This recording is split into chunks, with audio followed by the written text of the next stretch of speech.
A paz do Senhor, meus amados irmãos e minhas irmãs em Cristo Jesus. Louvamos esse Deus maravilhoso por mais essa oportunidade em que Ele nos concede de nós nos reencontrarmos e podemos aí estarmos meditando na palavra do nosso Deus. Temos ainda passado esses dias em nossos lares, aguardando aí as providências e o agir de Deus em toda essa situação que temos enfrentado.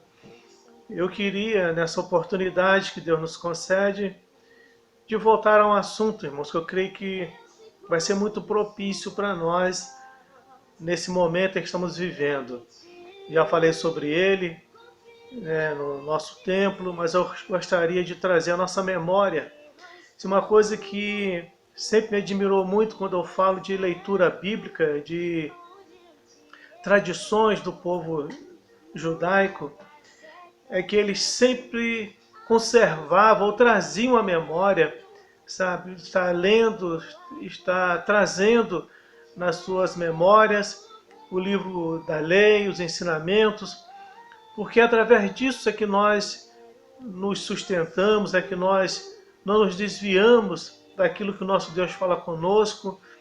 Então o povo judeu, eles sempre foram muito tradicionais quando se trata em trazer sempre a memória, né? Você vê que a gente sempre vê na palavra, quero trazer a memória. Vê que o Jeremias, ele quando chegou naquele ápice da sua crise que ele estava enfrentando, de tudo que ele estava vendo ao seu redor, naquele cativeiro, ele chega num ponto em que houve uma necessidade de ele trazer a memória, fatos na sua mente, que lhe traziam esperança, lhe traziam paz, lhe traziam firmeza, confiança. Então, nós aprendemos muito com isso. E eu queria, nessa oportunidade, falar sobre esse assunto, falar sobre o texto que se encontra em Mateus capítulo 5, que nós possamos meditar nele.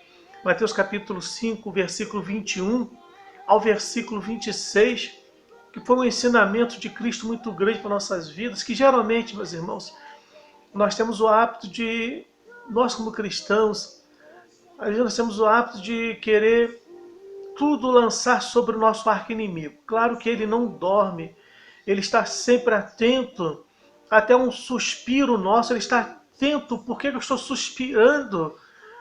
E ele está sempre avaliando a minha vida para poder entrar em ação e fazer alguma coisa para que eu entre e cometa um erro, para que eu cometa às vezes um pecado.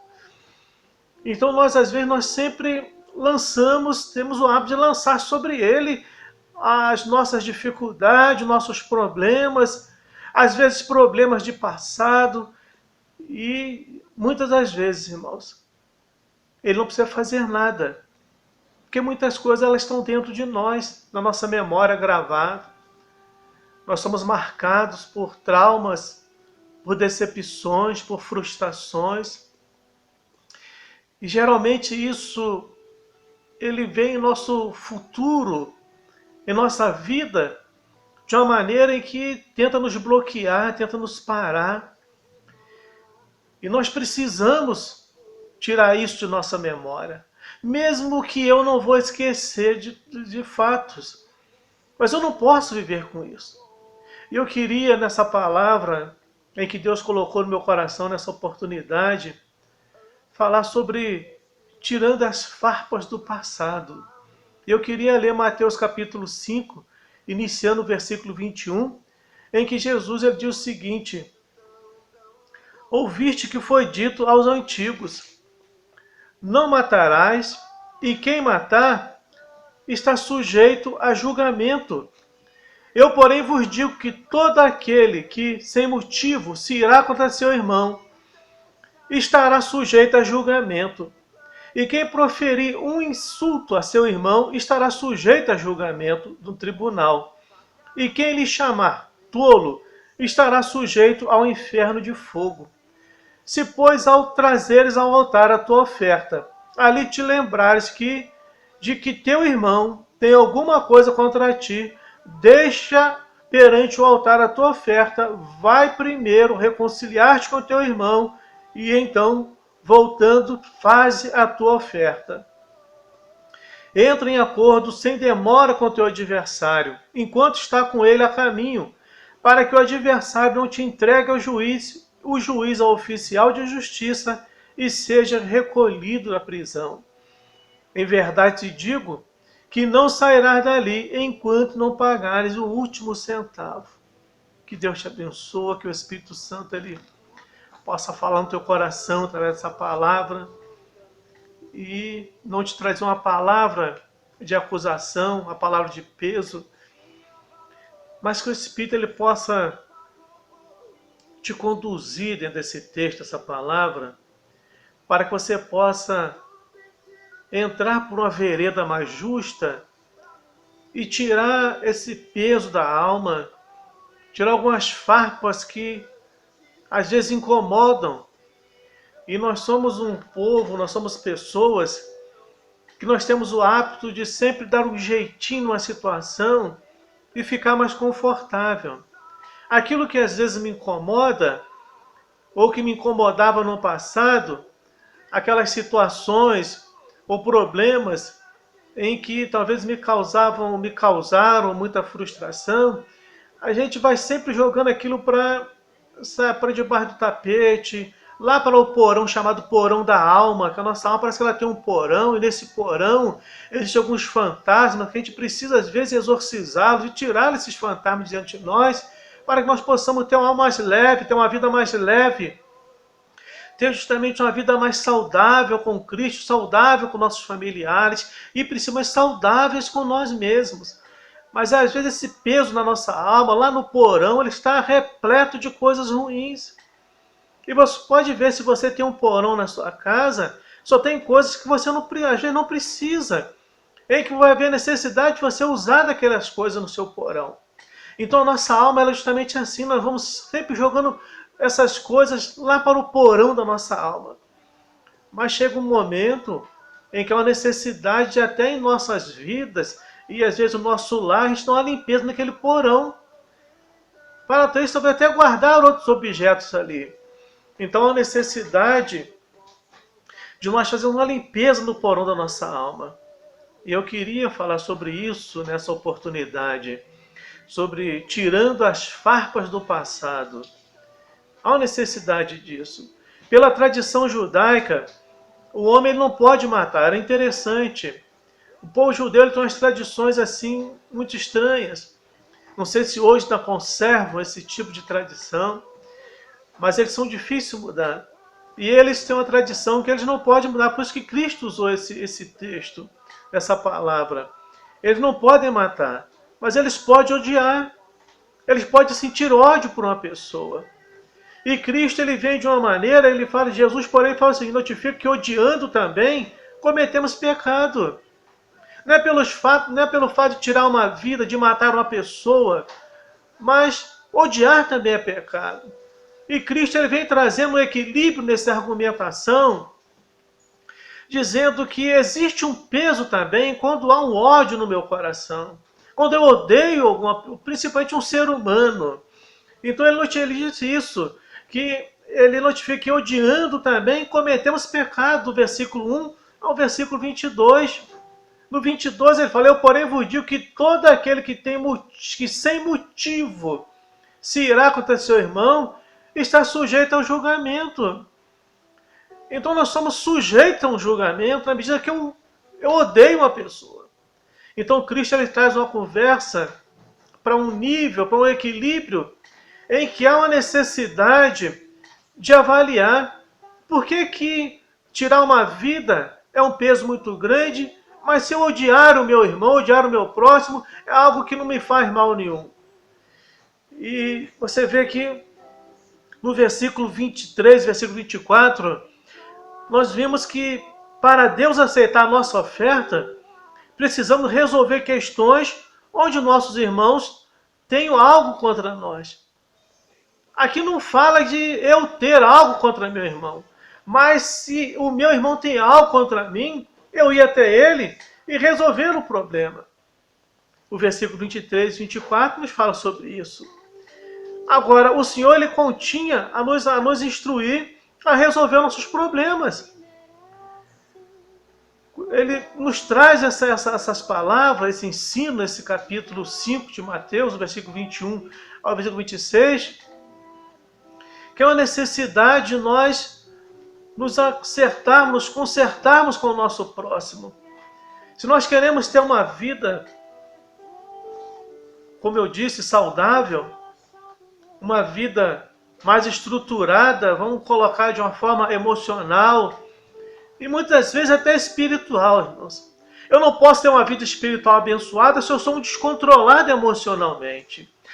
Por isso que a carta de Hebreus, ele diz que a palavra, Hebreus capítulo 4, que essa palavra ela é viva, ela é eficaz, ela penetra a divisão da alma e espírito. Então ela traz uma divisão, ela consegue trazer um equilíbrio entre alma e espírito. Até que ponto eu sou espiritual? Até que ponto eu sou carnal? Até que ponto eu posso ir como homem carnal, nas minhas atitudes, na minha maneira, no meu temperamento, às vezes descontrolado? Até que ponto Deus reconhece o meu temperamento e permite que eu vá? Então eu tenho que ter um equilíbrio espiritual e um equilíbrio emocional. Então nós vemos que Cristo ele havia uma necessidade de nos instruir a resolver nossos problemas com os outros. A Bíblia é tão linda e maravilhosa, irmãos, que ela nos ensina. Você pode ler ótimos livros de psicologia. Eu gosto muito de livros quando se trata de assuntos de psicologia, de mente humana. Eu gosto muito. Quando se trata de sentimentos, de envolvimentos humanos. Quando se fala de pessoas que têm problemas de qualquer tipo de disfunção, que precisa de um equilíbrio, a gente aprende muito com isso. Esses livros nos ensinam muito, mas a Bíblia, ela é um livro que ela nos dá uma estrutura, um ensinamento muito grande de como devemos agir, nos comportar, avaliar às vezes a nós mesmos, que às vezes nós queremos avaliar o nosso próximo e precisamos fazer uma avaliação de nós mesmos, de como nós somos, onde eu preciso melhorar, me autossustentar, me fortalecer, para que eu possa melhorar para o meu próximo e para mim mesmo. E eu queria falar sobre esse assunto, irmãos. Peço que o Espírito Santo ele possa te dar graça, já nessa introdução, na importância desse tema, desse assunto, em que nós somos as pessoas que temos o hábito de vai deixando as coisas para o passado, sem resolver aquela situação. E eu queria falar sobre isso, tirando as farpas do passado. Então nós olhamos nesse texto, nós falamos assim, quem é o adversário, irmãos? A primeira pergunta que nos vem aqui, irmãos, nesse texto, quem é o adversário? Nós olhamos, nós vemos que em momento algum, o nosso arqui-inimigo, ele foi citado aqui nesse ponto. Ele não foi citado. O maligno não foi citado em momento algum nesse ponto aqui. Então o adversário aqui não é alguém que está nos acusando injustamente, mas aquele a quem ofendemos.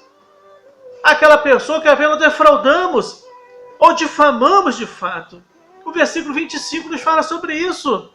Entra em acordo sem demora com o teu adversário, enquanto está com ele a caminho, para que o adversário não te entregue ao juiz e o juiz ao oficial de justiça. Há uma necessidade de avaliarmos no momento quem é o nosso adversário. Há momentos em nossas vidas que o nosso adversário não é o nosso inimigo. Ele vai ser sempre adversário, entende bem? Ele vai sempre se opor à tua fé, se opor à tua santidade. Ele vai se opor à tua decisão de ser um adorador, uma adoradora, uma pessoa que se santifique realmente na presença do Senhor. Mas nesse fato aqui, ele aqui não é o inimigo. Ele pode até usar a situação, a circunstância naquele momento em que você está enfrentando com uma pessoa, para colocar o seu dedinho sujo, para que não haja um argumento, não haja um conserto entre você e essa pessoa, ou quem você deseja. Porque o ponto principal dele é isso, é matar e destruir, é roubar. Então você vê que o fato aqui é aquela pessoa, não é aquela pessoa que está te acusando injustamente, mas aquele a quem ofendemos, defraudamos ou difamamos. Que às vezes, irmão, nós temos esse, infelizmente, esse defeito de você pode não defraudar uma pessoa, talvez numa parte financeira, mas muitas pessoas podem ser defraudadas de uma forma diferente. Na sua vida pessoal, na sua vida moral. Às vezes difamamos uma pessoa injustamente, de uma forma inconsequente ou inconsciente. A gente acaba difamando uma pessoa com comentários que muitas vezes é melhor a gente fazer com o próprio Mateus. Ele fala, entra no teu quarto, fecha a tua porta, fala com o teu Deus em secreto. Muitas vezes sabemos de fatos com relação a pessoas em que é melhor eu entrar no meu quarto e apresentar a Deus do que fazer um comentário para segunda, terceiras pessoas. Às vezes difamamos a pessoa, defraudamos uma pessoa com nossas atitudes, nossas palavras. E a segunda coisa que esse texto nos ensina, como é fácil, irmãos, cometer tais injustiças e quão difícil é resolvê-las. É muito fácil ver nossas inquietações, nas nossas insatisfações, nos nossos ressentimentos, no nosso orgulho ferido, a gente comete algum tipo de injustiça. Comete com muita facilidade. E como é difícil a gente depois, irmãos, a gente resolver essa situação. Já parou para pensar nisso? Como é difícil voltar e resolver essa situação. Na verdade, certas coisas, irmãos, nós não queremos resolver. Certas coisas nós não queremos resolver. Queremos deixar no esquecimento. Pois nos colocamos como vítimas. E o nosso orgulho nos endurece. Às vezes não queremos resolver a situação e às vezes nos colocamos como vítimas. Porque o nosso orgulho, ele nos endurece. E a gente fica ficando como vítima naquela situação, querendo ser vítima. Impedindo que reconciliemos com aquele a quem pecamos. Quantas pessoas vivem assim? Por causa do seu orgulho, acaba sendo impedido de procurar e consertar a situação, sendo impedido de se reconciliar com a pessoa. Quantas amizades são desfeitas assim, meus queridos? E eu não estou falando de amizade fora, de amizades no seu colégio, faculdade, trabalho, mas muitas vezes as amizades são desfeitas dentro dos lares, dentro dos próprios lares. É num cônjuge. Porque um esposo, ele não é só esposo. Uma esposa não é somente esposa. Entende uma coisa que eu quero dizer para você. Se você não tem a tua esposa, se você não tem o teu marido como teu amigo, pessoa confiável, faça uma avaliação na tua atitude, no teu comportamento a partir de hoje. Como é que você pode ter um amigo fora da sua casa, das suas portas, se você não tem uma pessoa, você não tem essa pessoa como teu amigo, como tua amiga? Você tem segredos com essa pessoa? Como é que você quer confiar segredo a pessoas fora das tuas portas? Então, primeiro reconciliamento, primeiro conserto é dentro do teu lar. Quer ter um bom laço de amizade? Pode ter milhares de amigos, onde você quiser. Rede social. Admiro pessoas que têm 20, 30, passa de 20.000 amigos. Mas eu sou muito observador nesse ponto, irmãos. Não quero aqui criticar você, mas quero que você se desperte para uma coisa. Você pode ter milhares de amigos fora das portas, em rede social, onde for. Mas faça uma avaliação agora em volta de você na sua casa. Essa pessoa que você disse sim um dia no altar, é teu amigo? Se não é, avalie bem agora. O texto ele é muito interessante, versículo 20. Versículo 20, ele nos diz o seguinte, olha, que nós não lemos ele. Porque vos digo que se a vossa justiça não excederem muito a dos escribas e fariseus, jamais entrarei no reino dos céus. Irmãos, a nossa justiça, ela tem que ser melhor que a dos fariseus, irmãos, dos escribas e fariseus. Às vezes eu quero ser muito justo fora dos portais da minha casa. Eu quero ser muito justo fora do meu arraial. Mas é a minha justiça dentro do meu lar, com a minha esposa, com filhos. Como eu sou? Faça uma avaliação hoje, nesse momento. Terceira coisa que eu quero falar para você é a urgência de resolver essa questão no versículo 25. Que nós já lemos ele. Entre em acordo sem demora com o teu adversário. O adversário aqui, você não tem acordo com o adversário. Já inicia o assunto com isso. Você não tem nenhum acordo com o teu arqui-inimigo, com o maligno. Não tem como. Então o adversário aqui, você já vê como é o maligno. Mas é aquela pessoa que eu tenho como meu adversário. E quem é que você tem tido como teu adversário, como tua adversária? E você precisa resolver essa situação. Jesus ele insiste para resolvermos logo a questão com o nosso adversário. Pois não escaparemos do julgamento divino, que será justo, certo e infalível. Nós não escaparemos, irmãos, desse julgamento divino. O tribunal de Deus ele é justo. Então você entre em acordo com o teu inimigo, com o teu adversário. Tem uma história de um rapaz chamado George. Eu até falei sobre essa história, esse fato verdadeiro. Ele sempre ia na casa do seu avô e ele via o seu avô que faltava um dedo na mão do seu avô. E ele ousou um dia perguntar para o seu avô o que havia acontecido, porque ele havia perdido aquele dedo. E o seu avô lhe disse o seguinte, uma coisa muito simples, irmãos, assim, grosseira, para os nossos tempos, algo assim, de uma forma até ignorante. O seu avô tinha lhe dito que ele perdeu o dedo porque ele tinha entrado uma farpa no dedo, ele era jovem, e ele não foi no médico para poder tirar aquela farpa. A dor era tamanha, mas ele deixou a farpa, porque ele achou que o seu organismo ia tratar com aquela farpa. E aquela farpa trouxe uma infecção no seu dedo, e ele acabou perdendo o dedo da sua mão. E a conclusão que eu chego nessa palavra, meus queridos,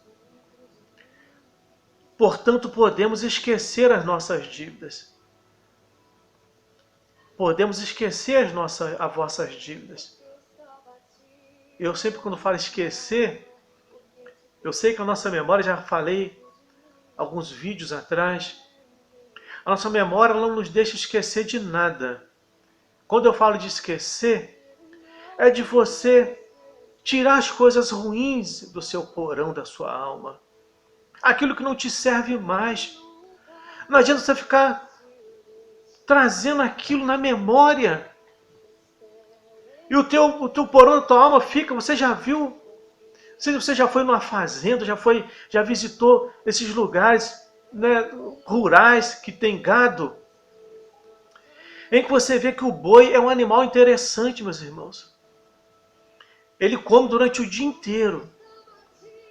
E às vezes você passa ali por aquele curral à noite, parece que o boi está dormindo. Não sei se ele está dormindo ou não, mas o boi, ele tem o hábito de... O alimento ele vai voltando, ele vai comendo e o alimento, depois à noite, ele volta tudo. Faltou a palavra agora, é que ele vai mastigando realmente aquele alimento todo. Eu trouxe esse fato para você entender uma coisa, que às vezes em nossas vidas a gente acaba sendo como um gado, em que não vem um alimento bom, vem essas coisas ruins na nossa mente, no nosso coração. E a gente vai sempre lembrando essas coisas ruins. A gente não consegue tirar essas farpas de dentro de nós, não consegue limpar o nosso porão. Então nós podemos esquecer, irmãos, é trazer coisas boas.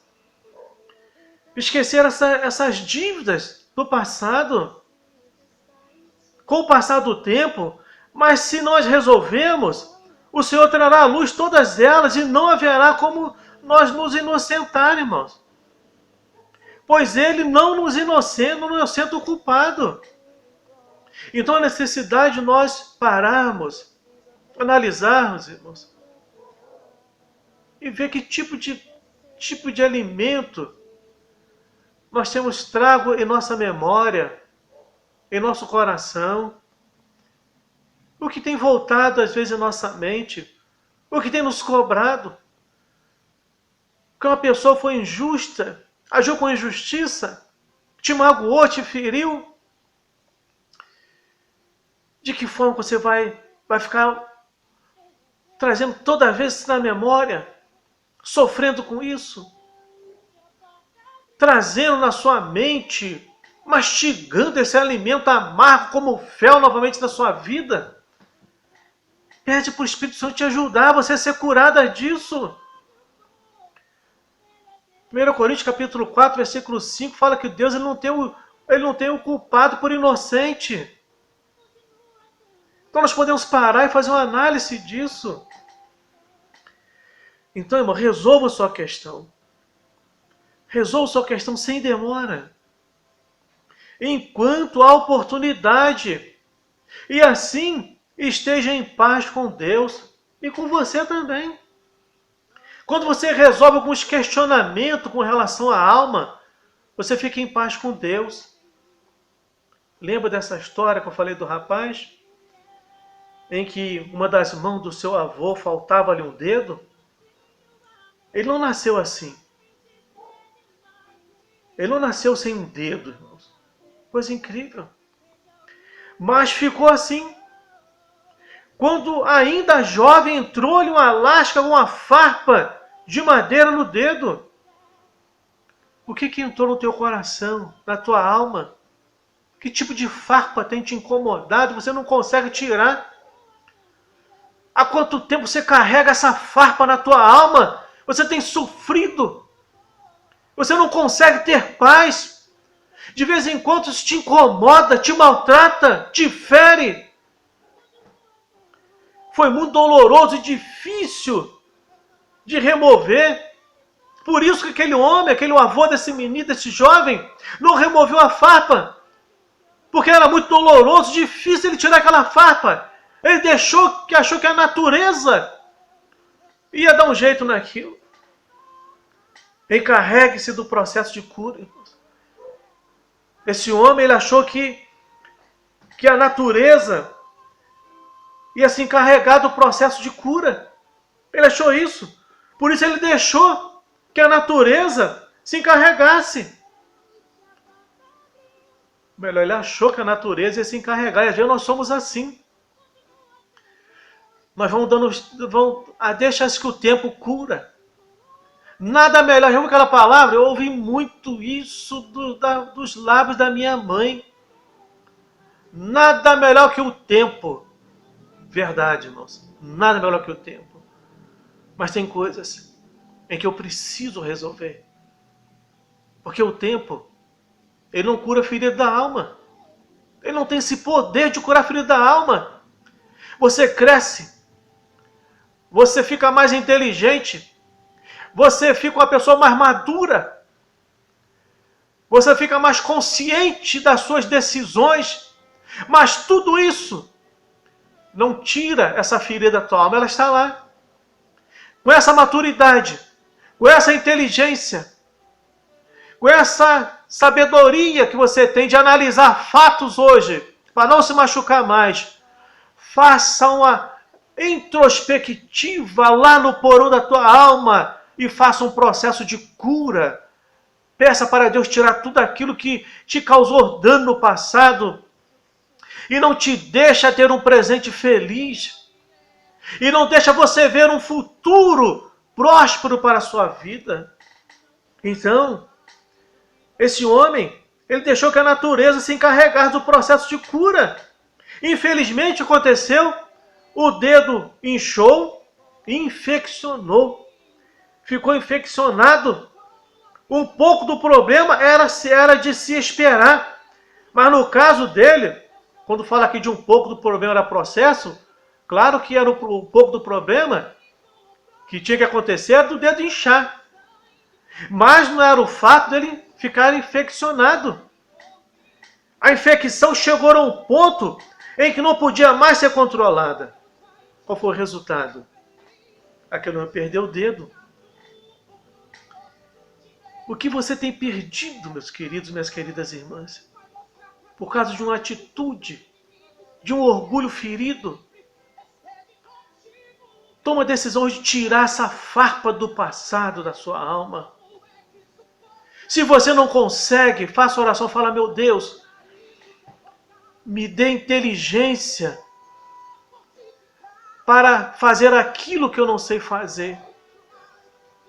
E me dê forças para poder fazer aquilo que eu não consigo. Peça a Deus sabedoria e inteligência. Mas aquilo que você pode fazer, Deus vai fazer você fazer, deixar você fazer. Mas aquilo que você não consegue, não tem força, Ele vai te ajudar. Ele vai te dar força, graça, inteligência, sabedoria.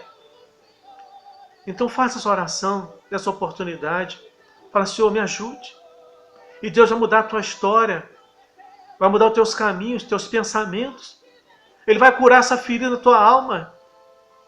E a minha oração nessa oportunidade é que o Espírito Santo, ele penetre agora na tua alma, no teu entendimento.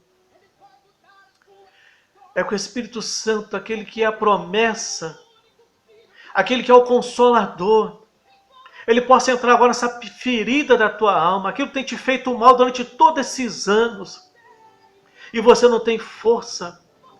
E muitas vezes você ainda chora por causa de um fato que aconteceu há vários anos atrás na sua vida, e você não consegue ser feliz no presente, e não tem visão de um futuro melhor. Você está sempre arredio, está sempre dando um passo atrás, porque o medo de ser ferido novamente, invade a tua alma.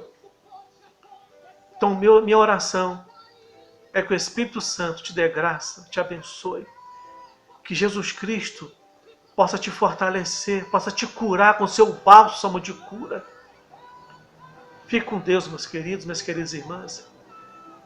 Que Deus te abençoe, que Deus te guarde, que Deus te proteja. Que Deus faça resplandecer sobre ti o seu rosto. Que Ele tenha misericórdia de ti. E sobre ti derrame a sua paz, a sua graça, a sua vitória. E a presença dEle seja real na sua vida e sobre a sua casa e sobre a sua família. Em nome de Jesus.